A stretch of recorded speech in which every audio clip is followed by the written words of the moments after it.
क्या आप जानते हैं कि फ्रांस की चमकदार रॉयल हिस्ट्री के पीछे एक ऐसा राज छुपा था जिसे सदियों तक जनता से छिपाकर रखा गया।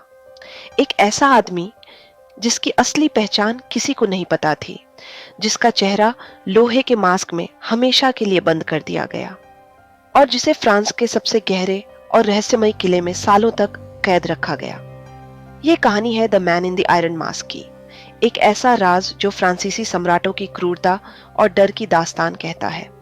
सन 1669, फ्रांस के सम्राट लुई 14वें के शासनकाल का दौर। एक कैदी को पिग्नरोल नाम के एक गुप्त जेल में लाया गया।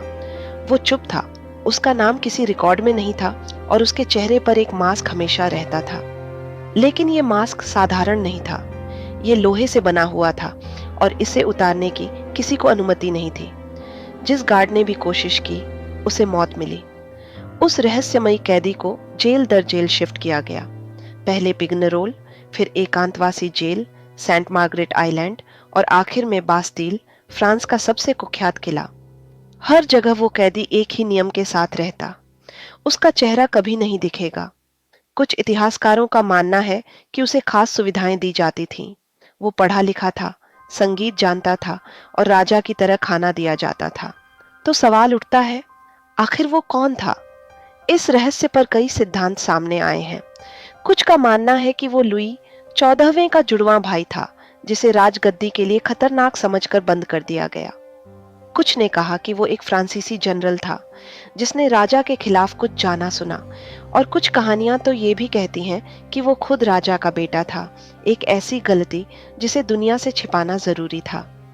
सबसे मशहूर सिद्धांत अलेक्जेंडर ड्यूमा की किताब से आया, the man in the iron mask, जो 1947 में छपी थी।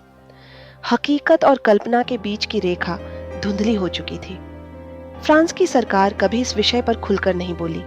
इतिहासकारों को बस कुछ दस्तावेज, कुछ गार्ड्स की डायरी और चर्च के रिकॉर्ड्स मिले, जिनमें बस इतना लिखा था, एक आदमी जिसकी पहचान गुप्त रखी गई, एक चेहरा जो कभी किसी ने नहीं देखा। 1703 में बास्तील के जेल में वो कैदी मर गया। उसे एक गुप्त कब्र में दफनाया गया। उसकी कब्र पर नाम नहीं था, बस इतना लिखा गया, मास्क्ड प्रिजनर नंबर 96,500। सदी दर सदी बीत गई, लेकिन ये राज आज भी जिंदा है। आखिर क्या सच में एक राजा अपने ही भाई या बेटे को जिंदा दफना सकता है? क्या सत्ता इतनी बेरहम हो सकती है? आज भी फ्रांस के इतिहासकार, लेखक और फिल्म मेकर इस रहस्य को सुलझाने की कोशिश कर रहे हैं। लेकिन शायद ये एक ऐसा राज है जो फ्रांसीसी राजशाही के साथ ही दफन हो गया। क्या आपको लगता है कि वह कैदी वाकई लुई 14वें का भाई था, या ये सब एक राजनीतिक भ्रम था? अपनी राय नीचे कमेंट में जरूर बताइए। और अगर आपको ये कहानी पसंद आई हो तो हमारे channel history of dark truths को सब्सक्राइब करना न भूलें। ऐसे ही और रहस्यमयी और ऐतिहासिक कहानियों के लिए जुड़े रहिए।